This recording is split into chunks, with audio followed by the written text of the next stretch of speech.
आपल्या घरात असल्यासारखा वाटतो आहे, परंतु सुंदर असं हे नियोजन आहे, सुंदर साऊंड सिस्टीम आहे, मंडप आहे, थोडासा बॅनर पण थोडा वेळ झाला, परंतु काय आहे ना, काही अडचणी येत असतात, थोडंसं सांभाळून घ्यावं लागतं.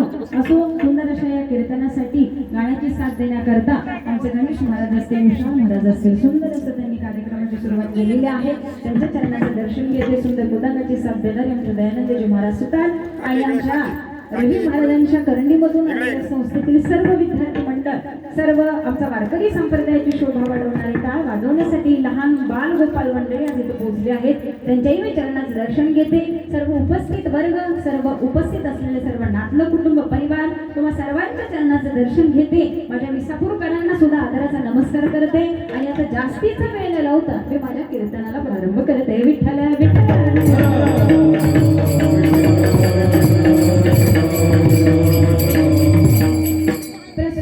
कीर्तनावरती सेवेकरता लावलेला अभंग. जगद्गुरु जगत मान्य देहुले वासी, वैराग्याचे परममूर्ती माझे जगद्गुरु तुकोबराय. यांचा 4 चरणाचा आवाज वाढवला. जवळजवळ सर्वांच्या पाठ्याचा ऐकला की महाराज जीवन कसं असावं, तुकोबरायांनी ते कसं जगलं असावं. आणि शेवटी जात असताना माझ्या तुकोबरायांनी देवाला विनंती करावी, संतांचा महिमा व्यक्त करावा. प्रसंग निरूप सेवेकरता निवडलेला आजचा अभंग आहे महाराज. ठीक आहे ना? आम्ही देवा घरी जातो, आम्हालाही जायचं आहे. आजचा हा दिवस बसलेल्यांपैकी कीर्तनकारापासून, वाजवणाऱ्यापासून, गाणाऱ्यापासून, टाळ वाजवणाऱ्यापासून, समोर असलेल्या डोळ्यांनी दिसणाऱ्या प्रत्येक मनुष्याच्या आयुष्यामध्ये आजचा हा एक दिवस येणार आहे, हे मात्र नक्की बरं का महाराज. त्यामुळे आपल्या इथं बसलेल्यांची सगळ्यांचे वर्ष श्राद्ध होणार आहेत ना महाराज? अय बसलेले आता कीर्तनात या बरं का. सगळ्यांचे वर्ष श्राद्ध हे नक्की आहे. आज आजींचा असेल, काय माहिती 1 वर्षानंतर कदाचित माझा सुद्धा नंबर लागू शकतो.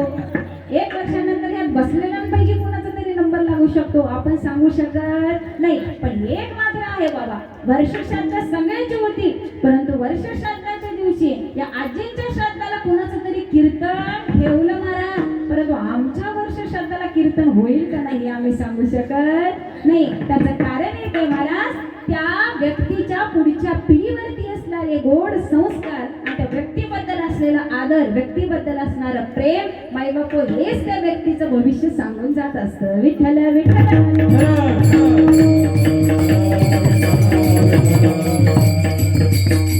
म्हणून सांगावंसं वाटतं महाराज, प्रत्येकाच्या आयुष्यामध्ये हा एक दिवस येणार, नक्की येणार महाराज. म्हणून तुकोबराय सांगतात, अहो आम्ही भक्ती केली खरी, अहो संतांचे थोर उपकार आहेत आमच्यावरती. साधू संत हे आमच्या करता आमचे माय बाप आहेत. साधू संतांवरती भगवंताची कृपा व्हावी. भगवंताची कृपा झाली, तुकोबरायांना देव आवडायला लागला. तुकोबरायांनी सांगावा, हो तुम्ही सनातन सनंदन आहात, तुमच्या चरणाशी माझी एकच विनंती आहे, आता माझ्यावरती एक उपकार करा. काय करा? आमचा नमस्कार आमच्या देवापर्यंत पोहोचवा. माझी भाकावी करुणा, मी एकच हृदयापासून बोलतोय की माझ्या पांडुरंग परमात्म्याला मायबापो माझा नमस्कार पोचावा. तुकोबराय शेवटच्या चरणामध्ये सांगून जातात की तुका म्हणे माझा आठवा, मूळ लवकरी पाठवा. माझ्या नील स्वरूपाजवळ, माझ्या सत्य स्वरूपाजवळ मी लवकरात लवकर पोहोचावा, एवढी एकच विनंती माझी आहे. तुकोबराय अभंगामध्ये सांगून जातात. म्हणून मला जीवन जगत असताना आम्हाला खऱ्या जीवनाचा अर्थ आणि खऱ्या जीवनाचं ध्येय समजणं हे अत्यंत गरजेचं आहे. आणि हे ध्येय तुकोबरायांनी आजच्या अभंगामध्ये आम्हाला सांगून दिलं. विठ्ठल विठ्ठल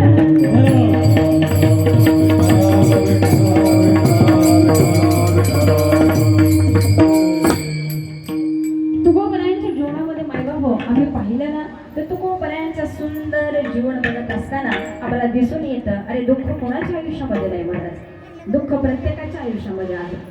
प्रत्येक जण आयुष्य जगतोय महाराज. वरून दिसताना चित्र आम्हाला वेगळं दिसतंय, परंतु आतून प्रत्येकाचं हृदय हे वेगवेगळ्या पद्धतीनं पोकरलं जातंय. प्रत्येकाच्या चिंतनामध्ये, प्रत्येकाच्या चिंतामध्ये एक वेगवेगळा विषय म्हटलेला आहे. बारकाईनं बघा, जरी तुम्ही ते आणि आता कीर्तनात असला तरी मी 100% गॅरंटी देते, यातली 5% सुद्धा लोक हृदयानं कीर्तनामध्ये नाही आहेत बरं. देहानं सगळे इथं मंडपात आहेत, देहानं सगळे माझ्या समोर आहेत, सगळे माझ्याकडे पाहत आहेत, माझं कीर्तन चालू आहे, परंतु चित्त मात्र अजून कीर्तनकार सांगतोय त्या वाक्याकडं नाही वे काय ना. आजी आहेत बसल्या बरं का. आता असा श्रोता पाहिजे आम्हाला, बोलणारा श्रोता पाहिजे. कीर्तनात आम्ही बसलोय, चित्त एकाग्र होणं गरजेचं आहे महाराज. कारण जसं कार्य करत असेल, जे कर्म हातामध्ये घेतलं असेल, त्याच्यामध्ये मायबाप देह, आमचं चित्त, आमचा आत्मा ओतून कार्य केलं तर ते पूर्णत्वाला जातं. आम्ही त्या ध्येयापर्यंत मायबाप सहज पोहोचत असतो. पोलीस व्हायचंय, IAS व्हायचंय, शिक्षक व्हायचंय, परंतु मला ही ध्येय गाठायची असतील तर आम्हाला परिश्रम सुद्धा महत्वाचे आहेत. अभ्यास करतोय, रात्री 12-12, 1-1 वाजेपर्यंत मुलांच्या मुलींच्या हातामध्ये पुस्तकं आहेत, तरी सुद्धा महाराज एटीकेटीनं आमचं वर्ष सुटतं. एखादा विषय मागं बॅकला राहतो, पण इतका अभ्यास करून मुलगी नापास झालीच कशी, हा प्रश्न कुटुंबाला पडतो महाराज. ठीक आहे ना? अहो, आणि शेजारी सांगतो नाही, पोरगी रात्रंदिवस अभ्यास करत होती, पण असू दे बाळा, अभ्यास तर केलास ना, हरकत नाही, पुढच्या वर्षी विषय सोडून टाक. आम्ही घरात बोलण्याला सुरुवात करतो महाराज. परंतु जाता जाता समोर जाते, मुलगी अभ्यास करते, मुलगा अभ्यास करतोय, परंतु नुसतं पुस्तक डोळ्यासमोर आहे का त्या पुस्तकाबरोबर मायबाप होते चित्त त्या अभ्यासात आहे, हे मात्र आम्हाला बघणं अत्यंत गरजेचं आहे महाराज. का?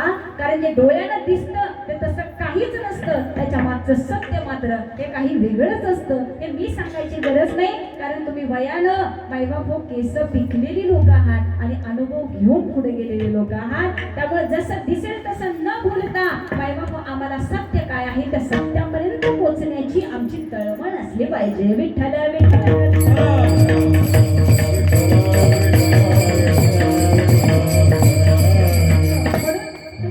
हे सत्य आजच्या अभंगामध्ये सांगितलं. तुम्ही म्हणा महाराज तुम्ही या विषयावरती का आला? येण्याचं कारण एक आहे महाराज. तुकोबराय सांगतायत आम्हाला आमच्या मूळ स्वरूपामध्ये जायचंय. मग मूळ स्वरूप काय हो महाराज? मी कोण आहे हा प्रश्न ज्या व्यक्तीच्या समोर येतो ना, त्या माणसाने मायबाप त्याचं उत्तर शोधण्याच्या पाठीमागे रात्रंदिवस अभ्यासात दिवस घालवावा. आणि हे उत्तर तुम्हाला साधू संतांच्या जवळ मिळू शकतं. अरे मी कोण आहे? मी कोणी प्रियांका आहे का? माझं गाव विसापूर आहे का? मी देहासाची आहे का?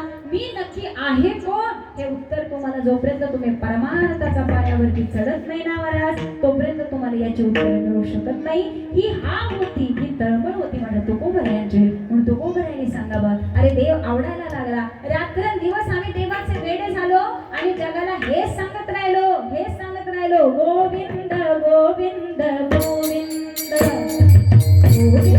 गोविंद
उतरला पाहिजे. त्यावेळी आम्हाला या गोष्टी साध्य होतात. मग तो देव असो, आमचं स्वप्न असो, आमची ध्येय असो, आम्हाला 100% तिथे उतरता आलं पाहिजे मला. म्हणून तुकोबराय सांगतात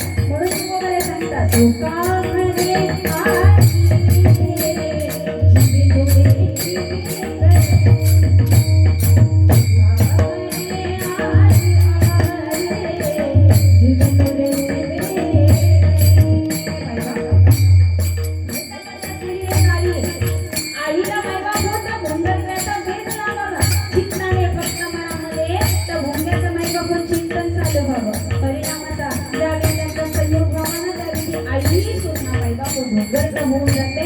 हा परिणाम कशाचा? शिक्षणाचा एक रूप झाल्याचा. म्हणून तुकोबराय म्हणतात रात्रंदिवस एकच काम करा, जे आम्ही केलं. गोविंद गोविंद गोविंद गोविंद गोविंद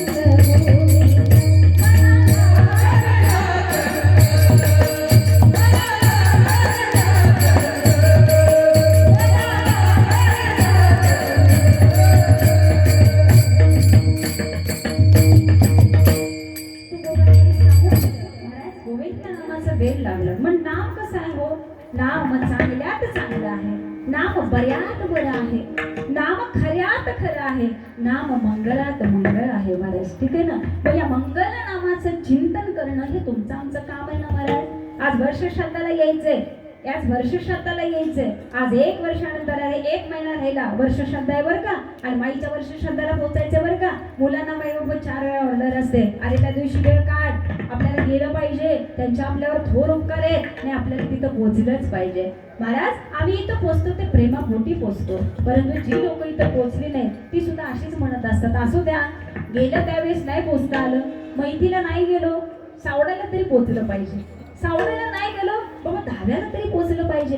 आणि जे त्या कुठल्याच विधीला पोहोचत नाही ती म्हणतात मला जाऊ द्या, ह्याला नाही पोहोचलो ना बघू आपलं वर्ष श्राद्धाला जाऊ का, कारण आपली हजेरी लागलेली नाही. आणि वर्ष श्राद्धाच्या दिवशी काहीतरी अडचण आली की महाराज लगेच कॉल येतो, आम्हाला दिसतं की आमका आमका पाहुणा आज आलेला नाही. ज्यावेळी पुन्हा तो पाहुणा कुठल्या तरी बारशात आणि लग्नात सापडतो त्यावेळी मात्र त्या पाहुण्याला उत्तर देता देता नाकी नाव येते. परंतु आत्ताचे पाहुणे मात्र खूप हुशार झालेत महाराज. का? कारण आता अडचणींची आणि संकटांची लिस्ट इतकी वाढलेली आहे की महाराज आम्ही जे काही कारण देईल ते त्या पुढच्याला लगेच पटतं महाराज. होय का? बरोबर असू द्या नाही, याला काही हरकत नाही, आम्ही मान्य करून घेतो. कारण या जगामध्ये आज आम्हाला एकमेकांसाठी वेळ काढणं खूप अशक्य झालंय महाराज, खूप अशक्य आहे. धावपळीचं जीवन आहे, धावपळीचं जीवन आहे. तुकोबाराय म्हणतात अरे किती दिवस पळाल, किती दिवस पळाल, कोणासाठी पळाल, फक्त एक गोष्ट मात्र लक्षात ठेवा, ज्याच्या करता पळताय ते आपल्या किती कामाची आहे याचा विचार मात्र तुम्ही करा. का?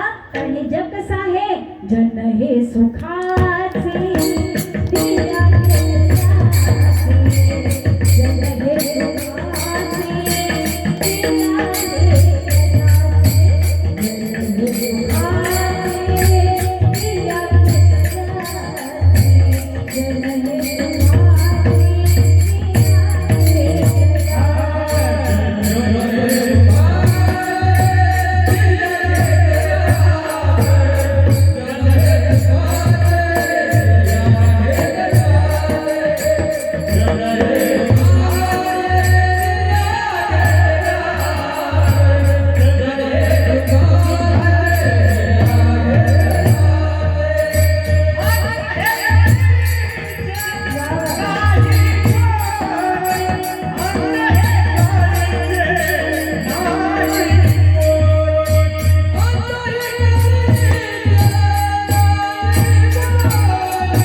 कोणी बोलायचं नाही. म्हणून पुन्हा सांगावंसं वाटतं की आपल्या जीवनाला ओळखा, आपण कोणाकरता वेळ काढतोय, आपण कुठं वेळ वाया घालवतोय. ठीक आहे ना महाराज, आम्ही याच्याकरता पळतो त्याच्याकरता पळतो, पण आमच्या विश्वाचं आणि आमच्या जीवनाचा सार काय आहे ना ते आमचं लक्षात आला पाहिजे. म्हणून तुकोबाराय सांगतात की ज्याला हे लक्षात येत नाही बाळास समजून देण्याकरता तसा अधिकारी पुरुष आपल्या जीवनात असणार गरजेचं आहे. पण हे कोणाला कळतं, हे कोणाला कळतं, ते फक्त एका साधू संतांना कळतं. आणि हे माझ्या तुकोबारायांना कळालं. म्हणून महाराज तुकोबारायांनी या सनातन मायबाप सनत कुमारांना सुद्धा विनंती करावी की माझा तर तुमच्या जवळ एकच मागणं आहे की आपण संत आहात, कृपावंत आहात, अहो तुमचा महिमा काय वर्णन करावा. अभंगाचं प्रथम चरण.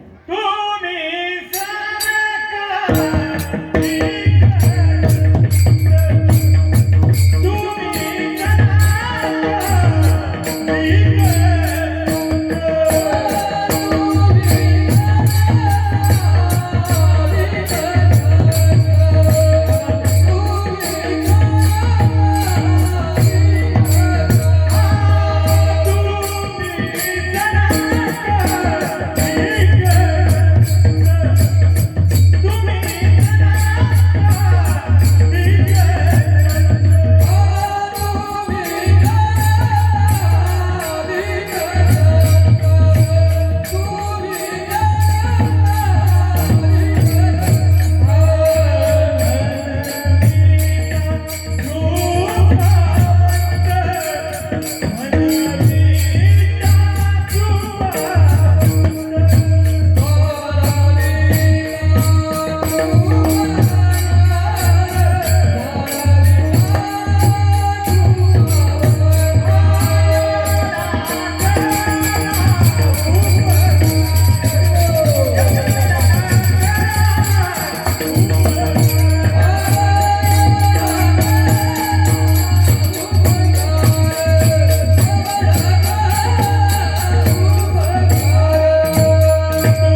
मध्ये काय बाबा आमच्या प्रश्नाचं उत्तर मिळालं. तुकोबरायांनी सुद्धा हात जोडावे.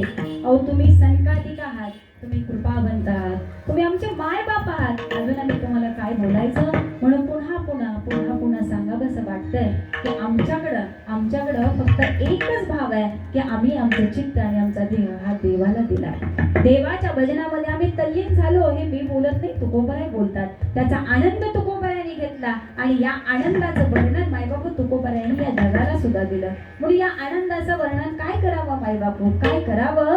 कारण पूर आला रे आनंदाचा, पूर आला रे आनंदाचा, लाटा उसळती प्रेमाच्या, लाटा उसळती प्रेमाच्या, लाटा उसळती प्रेमाच्या.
त्याच वेळी निर्माण होते ज्यावेळी आम्हाला देवाचं वेड लागतं.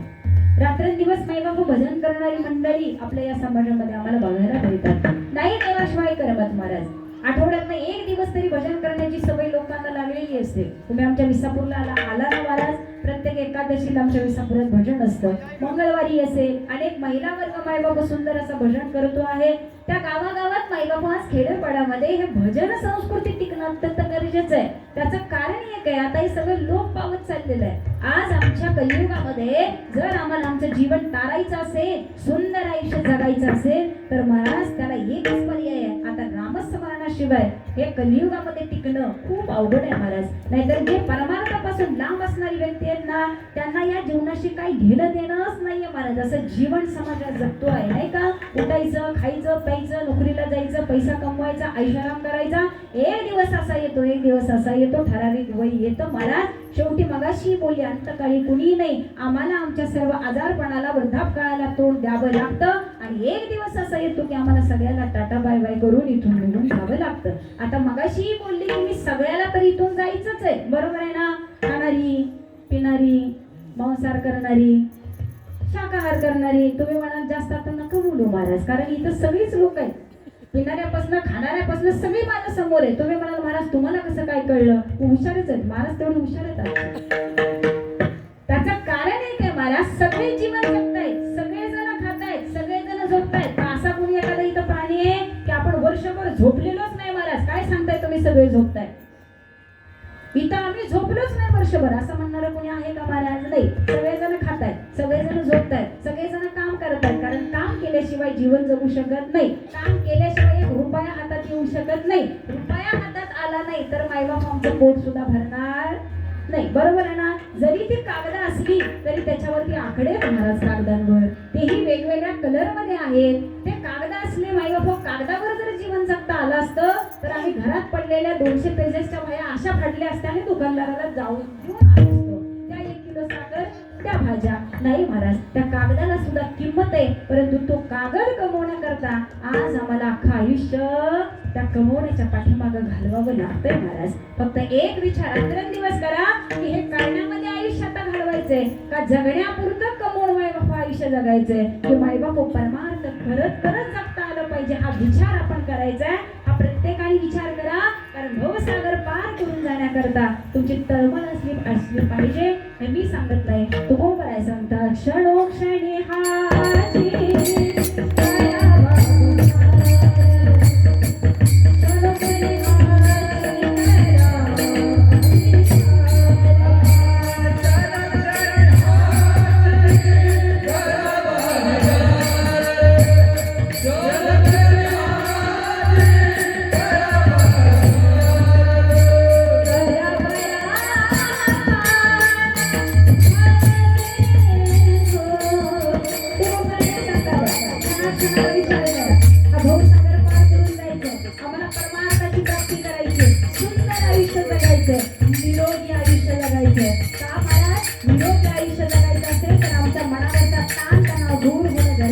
कारण आज प्रत्येक आजाराचं निदान काय असेल तर मायबाप आमची मानसिक चिंता आहे. म्हणून मनाला प्रसन्न ठेवण्याकरता एक नामस्मरण आणि परमार्थ खूप उपयोगी पडतो. म्हणून तुकोबराय सांगतात तरा भया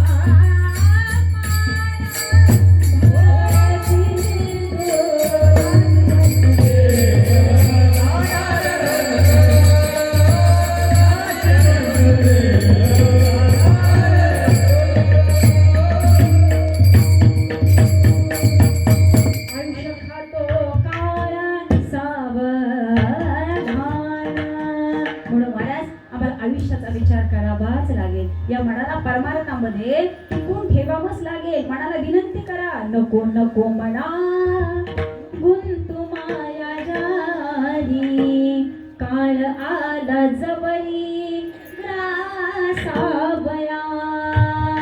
काळाची बाहुडी पडील बाजे भा सोडविना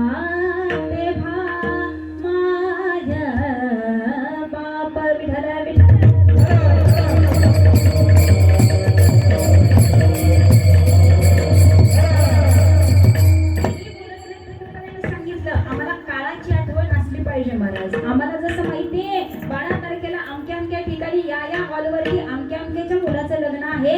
1:10 लग्नाचं टायमिंग आहे. महाराज आम्ही पहाटेपासून 2 दिवसापासून तयारी करतो. का वेळेत गेलं पाहिजे, आहेर चांगला गेला पाहिजे, आपल्या ऐपतीनं आहेर गेला पाहिजे. एवढ्याचा घेऊ तेवढेच घेऊ महाराज आम्ही रात्रंदिवस विचार करतो.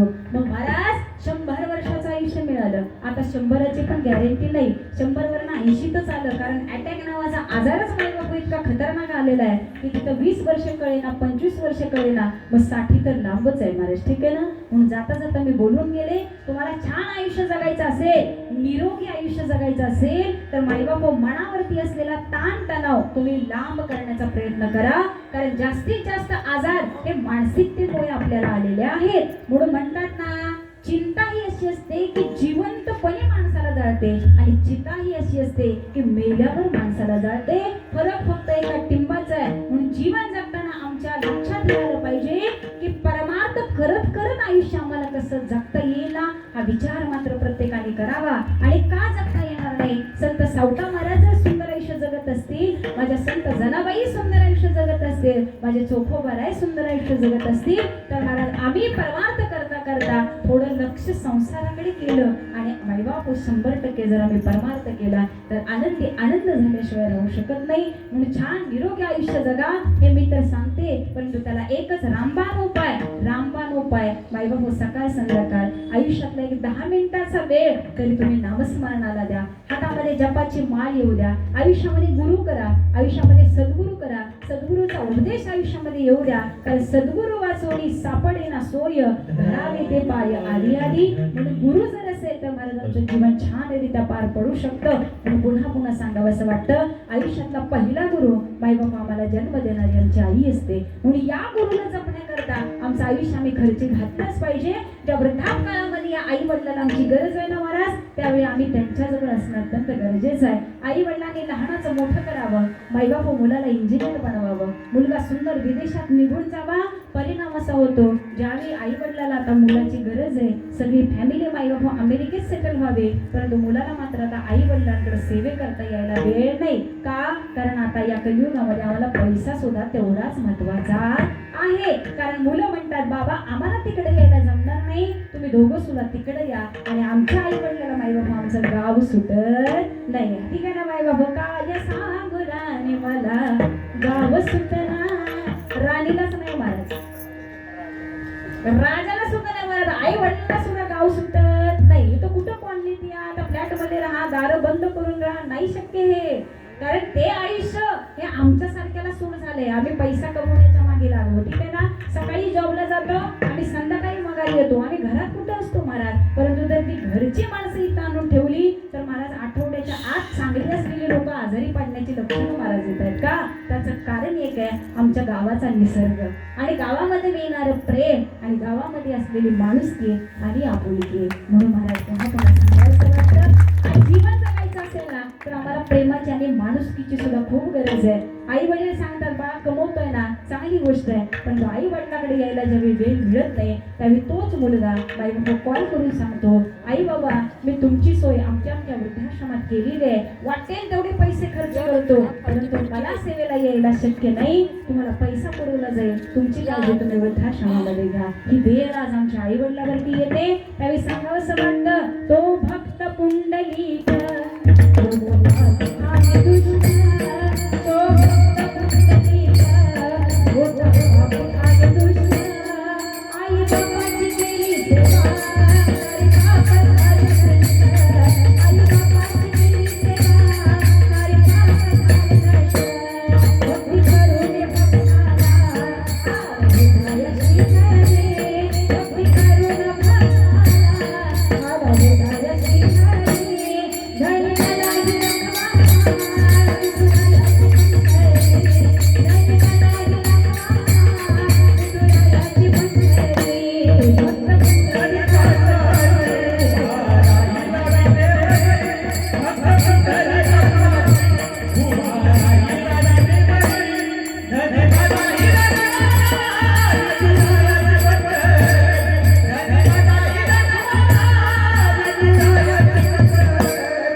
तुम्ही म्हणाल तो महाराज काट्यावरच आणलाय वाटतं, पण परिणाम असा आहे 4 चरण आहेत.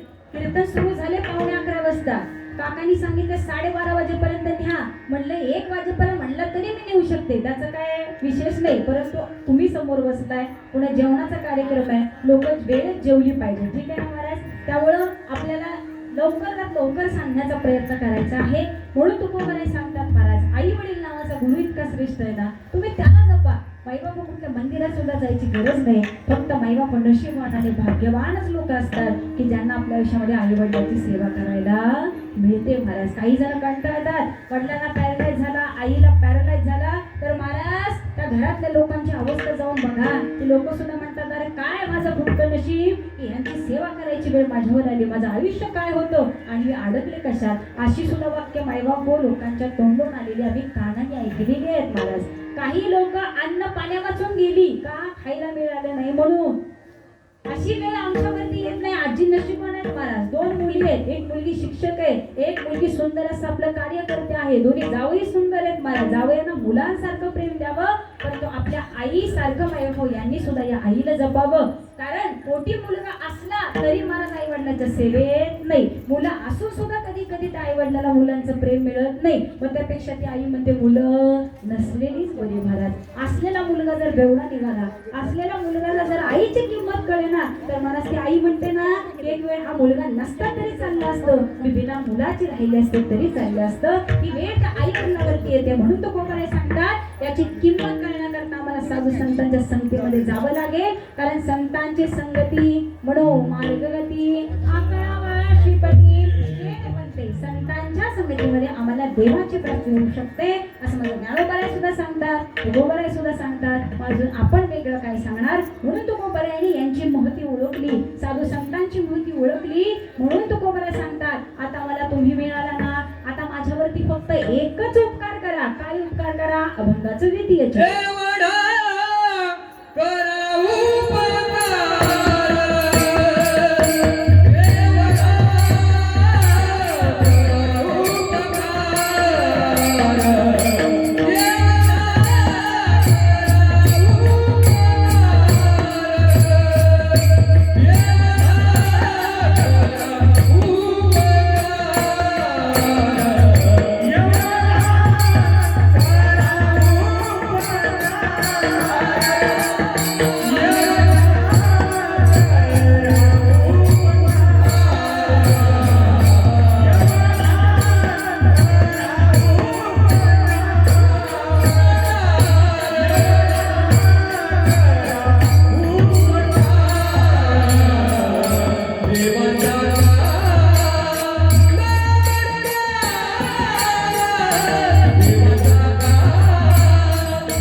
देवा सांगा नमस्कार.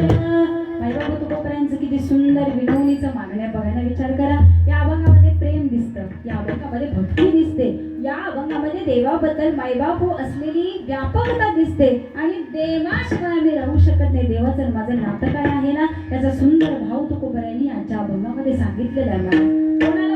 कोणाला वाटतं आमचं घरामध्ये सुख असू नये, सगळ्यांना वाटतं आमचं कुटुंब सुखी असावं, कारण आमचं जीवनच सुखाच्या पाठीमागे आहे मायबाप. ठीक आहे ना, काही का असे ना कसं का असे ना, परंतु सुख मात्र आम्हाला बघायचं आहे. आम्हाला छान खायला मिळावं, छान साडी नेसायला मिळावी, छान दागिने घालायला मिळावे, बसायला 4 व्हीलर मिळावी. बाईबापू कीर्तनात येऊन खाली बसण्यापेक्षा खुर्ची बसायला मिळाली तर बरं वाटेल, खाली बसण्यापेक्षा खुर्ची बसायला मिळाली असते तर बरं वाटलं असतं. याच्यामध्ये सुद्धा सुख आहे ना मला, आम्ही ते सुद्धा सुख बघतो.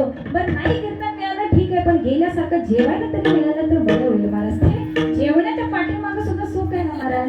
ठीक आहे ना, ते गुलाबजामुन असो, कोशिंबीर असो, पुरी असो, काही का असे ना, परंतु ते सुद्धा एक जिभेचं, आमच्या शरीराचं, आमच्या चवीचं सुख आहे महाराज. या सुखासाठी आम्ही रात्रंदिवस पळतो आहे, परंतु सुख सुख म्हणून आम्ही सगळीकडे पळालो, परंतु मायबाप सुखाचा शेवट मात्र आम्हाला सापडलेला नाही. कारण सगळं प्राप्त झालं की तो आनंद अगदी 10-15 दिवसाचा, मी म्हणते 6 महिन्याचा, मी म्हणते अजून 1 वर्षाचा. लग्न ठरत नव्हतं, मुलाला मुलगी मिळाली, काय तो आनंद, वा वा वा वा. मुलगा जन्मीवरच नाही हो, लग्न ठरलं म्हणजे जगाच्या वेगळं याचं काय झालं काय माहिती नाही महाराज. मुलगी मिळाली, लग्न झालं, मायबाप होतो आनंद 2 ते 3 महिन्याचा, मी म्हणते 6 महिन्याचा. तुम्ही म्हणताय म्हणून चला मी 1 वर्षावर जाते. मायबाप संपला ना आनंद. तिथून पुढे मात्र आमचा प्रपंच असा चालू होतो की प्रपंचातल्या सगळ्या गोष्टींना, संकटांना तोंड द्यावं लागतं. मग ती पत्नी असो अन्यथा पती असो महाराज. ठीक आहे ना, लग्न झालं, मूल बाळ लवकर होईना म्हणून आम्ही परत दुःखी व्हायला लागलो. ते सुख संपलं, आम्ही नवीन दुःखात आणि नवीन सुखाच्या मागे पळालो. आम्हाला काहीतरी मुलबाळ हवंय महाराज. लग्नाच्या 15 वर्षानंतर ज्यावेळी मुलगा होतो त्यावेळी तो आनंद काय असतो त्या आई वडिलांना जाऊन विचारा. सुख वाटलं मुलामध्ये आहे, मुलगा झाला, थोडी वर्ष निघून गेली, मुलगा शाळेत जायला लागला, माईबाप मुलगा झालेल्याचा आनंद तिथं संपून गेला. आता मुलाचं शिक्षण व्हावं, त्याचं करिअर व्हावं म्हणून पुन्हा आम्ही धावपळ चालू केली, ते सुख तिथं संपलं. म्हणून पुन्हा सांगावं असं वाटतं, सुखाच्या पाठीमागे तुम्ही कितीही धावत गेला तरी संसारामध्ये आम्हाला स्थिर तत्वाचं सुख मिळू शकत नाही. म्हणून खरं सुख जर प्राप्त करायचं असेल तर तुम्ही एकच करा, अविनाश करी आपुलिया ऐसे लाभी मना पिसे गोविंदाचे. गोविंद नामाचं बेट लावून घ्या, अविनाशी स्वरूप भगवंताची प्राप्ती करा आणि मायबाप हो आपुला तो एक देव करुणे घ्यावा, तेने विन जीवा सुख नोही. तुकोबराने उत्तर दिलं, देवाची प्राप्ती करा. देवाच्या प्राप्तीमध्ये जे सुख आहे ना ते आनंद मायबाप इकडे कुठंही नाही. मग तुम्ही देव प्राप्ती करून भौतिक सुखातला आनंद घेत राहिला तर तिथं मायबाप साधू संतांनी ना केलेली नाही. परंतु त्याच्या पुढचं जाऊन सांगते, अरे ज्याला देव मिळाला, ज्याला देव आवडायला लागला, मायबाप साहजिकच त्याच्या भौतिक सुखातली गोडी ही कमी व्हायला लागते. त्यामुळे भौतिकतेच्या मागं पळणं थांबतं आणि आम्ही शाश्वत सुखाच्या पाठीमागं पळत असतो. म्हणून जे तुकोबराय सांगतात हे कळून घ्या, हे ओळखून घ्या. हे जर तुम्हाला नाही कळालं तर तुमचं येणं जाणं मायबाप असंच चालू राहील. हे जर येणं ऐकालं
जर तुम्ही नाही काढला तर तुमच्या आयुष्याचं मायबाप मात्र करून घ्यायला तुम्हीच कारणीभूत असाल. ठीक आहे ना.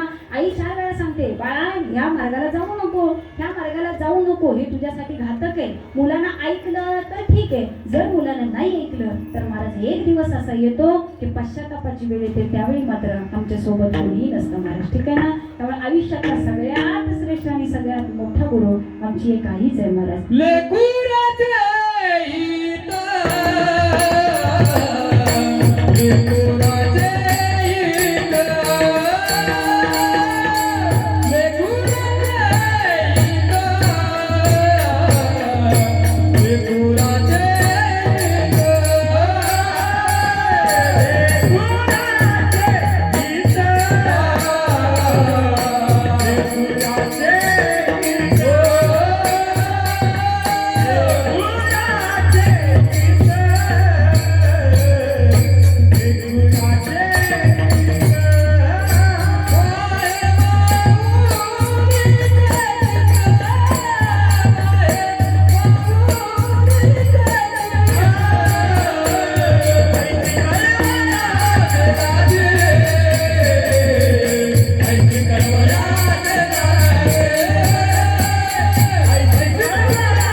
ऐसी कळवळ्याची जाती हरीला भावेना प्रीती.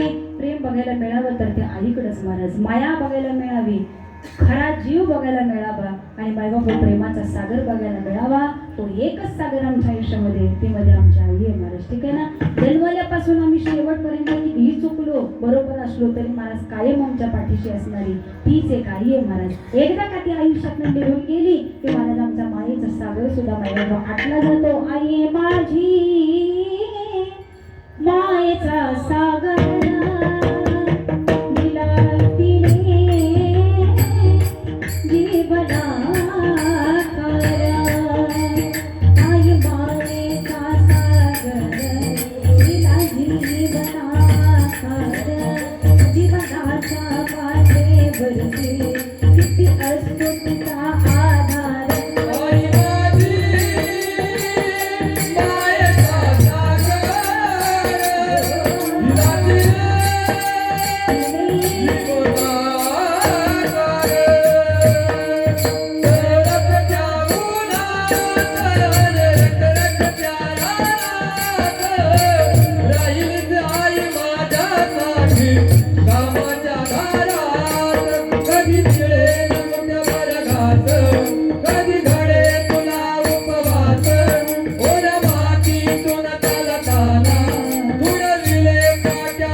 तो सच है कि भगवान है मगर फिर भी अनजान है.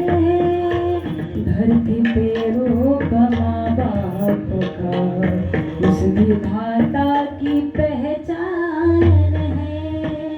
देवाचा परिचय जर आम्हाला या पृथ्वी तलावरती करायचा असेल तर देव म्हणून महाराज आमच्या आई आणि वडील ही 2 तत्व आमच्या समोर आहेत महाराज. म्हणून पुन्हा पुन्हा सांगावंसं वाटतं, पुन्हा पुन्हा सांगावंसं वाटतं जे माझ्या तुकोबरायांना समजलं. पण तुकोबरायांनी आम्हालाही उत्तर दिलं की बाबा आयुष्यामध्ये आम्हाला साधू संतांच्या रूपामध्ये आमचे माय आणि आमचा बाप मिळाला. या आई वडिलांची सेवा करत असताना आम्हाला एकच गोष्ट सांगावीशी वाटते की आता तुम्ही देवाला सांगा आणि आमच्या भगवंतापर्यंत आमचा निरोप पोचवा. अभंगाचं 3रं चरण. माझी भाता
तुम्ही संताधिक संता मन देता कृपावंता एवढा करा उपकार देवा सांगा नमस्कार माझे भाकावी करुणा विनवा पंढरीच्या राणा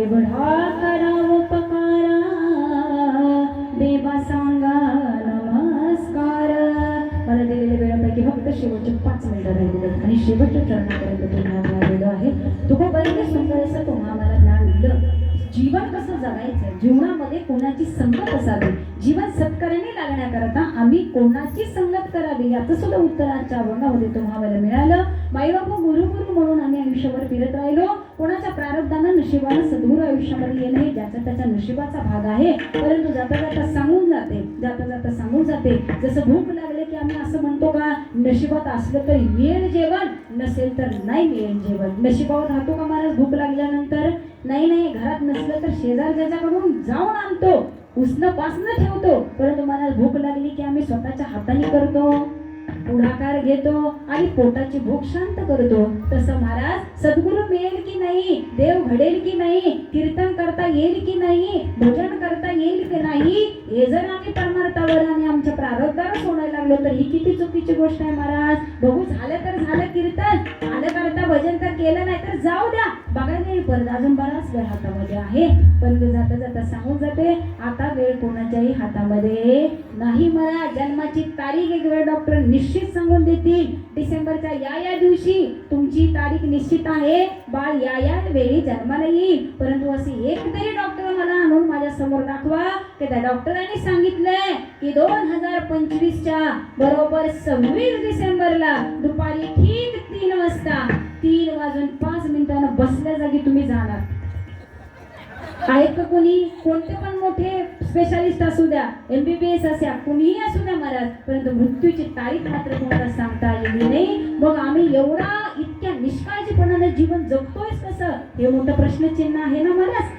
अहो वेळेला जर मुलगा घरी नाही रात्री वेळेवर आला तर आईची तडफड आईला विचारा वडिलांची तडफड वडिलांना जाऊन विचारा का तर मुलगा वेळेवर आले नाही गेला कुठं गाडी घेऊन गेलाय कुठं पडला की काय ऍक्सिडेंट झालाय की काय कुठल्या मित्रासोबत आहे अहो 17 प्रश्न आमच्या डोळ्यासमोर येतात मग आयुष्य इतकं सुंदर मिळालं होतं आम्ही परमार्थ केला नाही भजन केलं नाही देवाकरता कधी टाळी वाजवली नाही मंदिरात कधी गेलो नाही आयुष्य असंच घालवलं हा विचार आम्ही रात्रंदिवस का करत नाही प्रश्नचिन्ह आहे तुमच्यासमोर माझं ठीक आहे ना त्यामुळे बाकीचा विचार करताच करताय. संसार करत करत मला परमार्थाचा हा विचार तुमच्या जवळ असू द्या.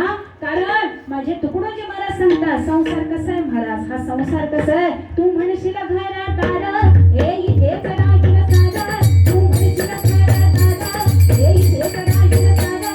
मेल्यावरती आपले घर गावाच्या बाहेर, मेल्यावरती आपले घर गावाच्या बाहेर. तू म्हणशील पैसा अडका हा इथेच राहील सरकार, तू म्हणशील पैसा अडका हा इथेच राहील सरकार. मेल्यावरती आपल्या बरोबर मातीचा एक मडका, मेल्यावरती आपल्या बरोबर मातीचा एक मडका. तू म्हणशील पैसा पुरा हे तुझ्या मागची पोरा, मेल्यावरती खपर फोडतील तुझ्याच डोक्यावर. माया सारी सोडून दे, हात लावून नशिबाला बाहेर तो जाई बाई. या संसाराबाई, या संसाराबाई, या संसाराबाई. अजून काय सांगू तुम्हाला? संसाराचे चित्र माझ्या साधू संतांनी तुमच्या आमच्या समोर ठेवलं. अजून संसाराबद्दल काय करावं, काय करावं. हा संसार करता करता मला नाम आठवलं नाही महाराज. या संसाराच्या पायी, या संसाराच्या पायी हरिनाम आठवत नाही, हरिनाम आठवत नाही. असा हा संसार आहे महाराज, ठीक आहे ना. आणि एक वेळ अशी येते पुढे वेळ आली मरणाची, राम नाम वाचा शुद्ध नाही केली. संसाराचा धंदा जन्मभरी केला, मुखी नाही आले राम नाम. हे जीवन ज्याचं जातं ना महाराज, त्याच्यावर अशी वेळ येते मरणाच्या वेळी.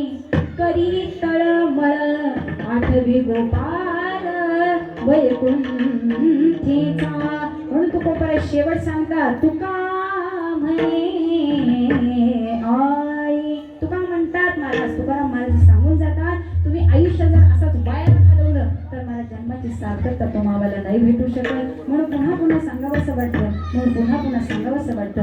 आयुष्य एवढं सुंदर मिळालं ना तर ते परमार्थात घालवा, सेवेत घालवा आणि सुंदर आनंदी आयुष्य जगा. आणि या आनंदी आयुष्याचा एकच मंत्र माय बाबू, एकच मंत्र विठ्ठल विठ्ठल तुम्ही म्हणावे रुबेरा.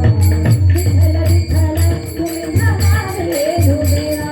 विठ्ठल विठ्ठल तुम्ही म्हणावे रोबेरा, विठ्ठल विठ्ठल तुम्ही म्हणावे रोबेरा.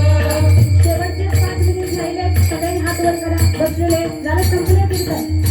प्रेमाने बोला, तुम्ही लाजायचं नाही. फक्त देवाकरता भजन करा, आजींकरता भजन करा. एक साथ टाळी वाजवा. विठ्ठल विठ्ठल विठ्ठल. बसलेले फक्त बसलेले बोला विठ्ठल विठ्ठल विठ्ठल.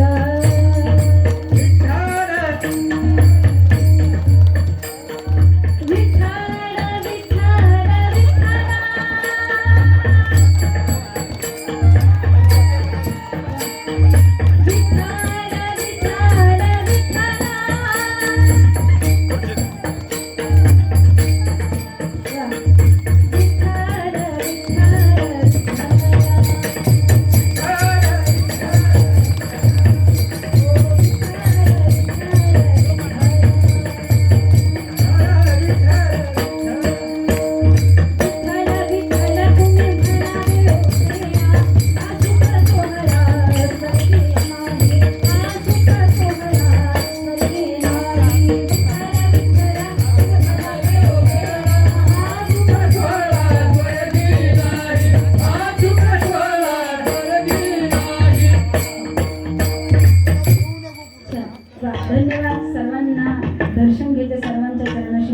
होते.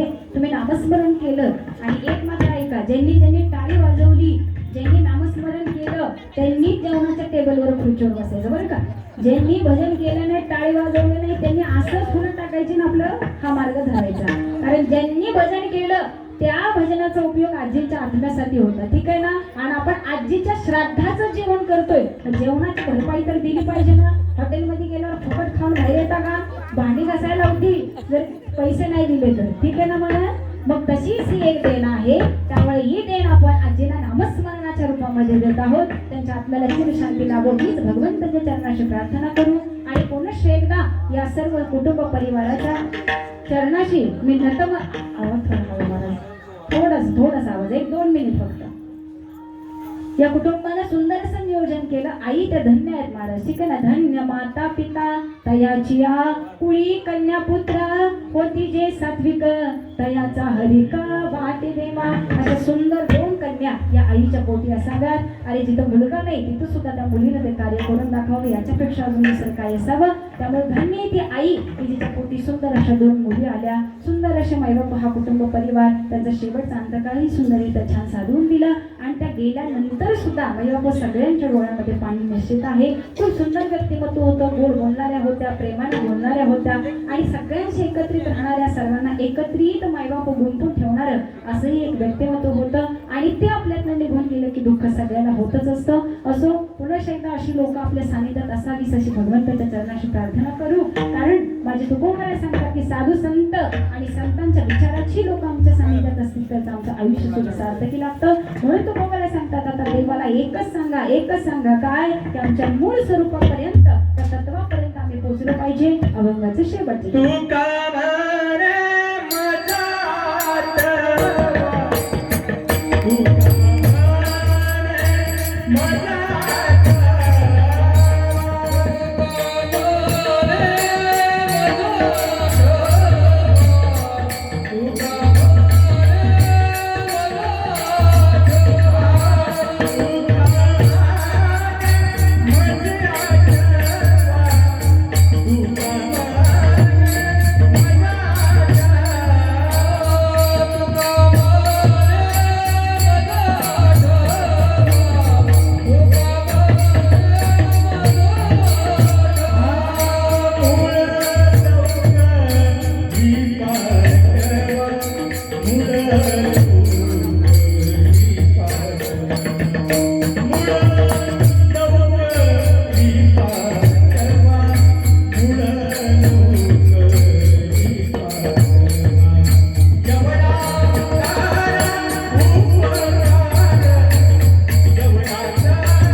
आणि सुंदर अशी कीर्तनाला साथ देण्याकरता सर्व उपस्थित असतील.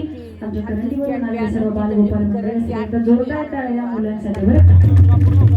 या कीर्तनामध्ये आपण सांगितलं की आयुष्यात जागे व्हा, आयुष्यात परमार्थाला लागा.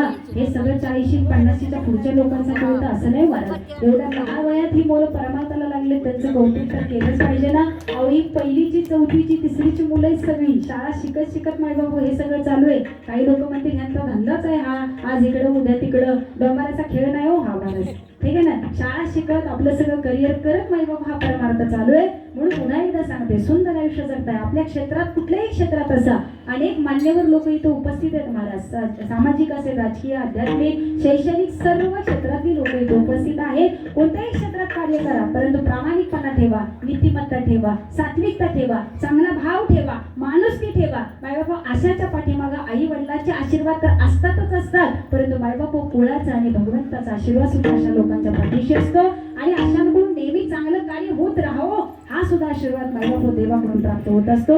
म्हणून पुन्हा जाता जाता सांगून जाते, या आईंच्या चरणाशी झालेली कीर्तन रूपी सेवा नतमस्तकरित्या त्यांना सादर करते. माझ्या आई वडिलांच्या चरणाशी समर्पित करते. या वडिलांच्या कृपा आशीर्वादानं त्यांच्या इच्छेप्रित्यर्थ ही वारकरी संप्रदायाची सेवा माझ्या आयुष्यामध्ये चालू झाली. ते माझे आदरणीय वडील, त्यांच्याही चरणाचे मी दर्शन घेते. मुलीकडून परमार्थ व्हावा, सुंदर असं समाजासाठी कार्य व्हावं, एवढा एकच भावानी एकच वाक्य वडिलांचं कायम शेवटपर्यंत मुखात होतं. आणि त्याच वाक्याला माईबाबा खरं उतरण्याकरता एक मुलगी काही करू शकते. जसं आज मुलगी कोणत्याही क्षेत्रात कमी नाही. आज आमच्या प्रत्येक दादाच्या खांद्याला खांदा लावून माईबापू स्त्री कार्य करते आहे. असंच एकही क्षेत्र आज मुलींनी सोडलेलं नाही. तशाच दोन मुली या आईच्या पोटीशी आल्या आणि त्यांनीही सुंदर हे कार्य करत आहात. या कुटुंबाला माईबापू पुन्हा पुन्हा खूप खूप शुभेच्छा. आपण लवकर या दुःखातून बाहेर यावं, आपलं सुंदर कार्य सुरू ठेवावं, आजींची कायम स्मरणात आठवण राहावी. आणि माईबापू यांच्याकरता तुम्हाला जेवढं काही करता येईल, त्यांच्या आत्म्याला माईबापू ते पुण्यत्व मिळावं म्हणून काय करता येईल तेवढं तुम्ही एक वर्षभर करण्याचा प्रयत्न करा. आणि इथून पुढे माईबापू ज्या लोकांचा आशीर्वाद आपल्या पाठीशी आहे, आपल्या कुळीतल्या लोकांचा आशीर्वाद आपल्या पाठीशी असला तर आपली सुद्धा पुढची प्रगती निश्चित असते. म्हणून एक वेळ देवाला नाही नमस्कार केला तरी चालेल, परंतु घरात आपले गेलेल्या आई वडिलांची आठवण केल्याशिवाय राहू नका. त्यांच्या फोटोला एक तरी नमस्कार करा, कारण त्यांचे कृपा आशीर्वाद सदैव हात तुमच्या पाठीशी असेच राहतील. म्हणून झालेली सेवा पांडुरंग परमात्मा, माझे आई वडील, माझे सद्गुरू, आपण सर्व तुम्हा सर्वांच्या चरणाशी समर्पित करते आणि सेवेला इथंच पूर्णविराम देते. तुकाराम तुकाराम.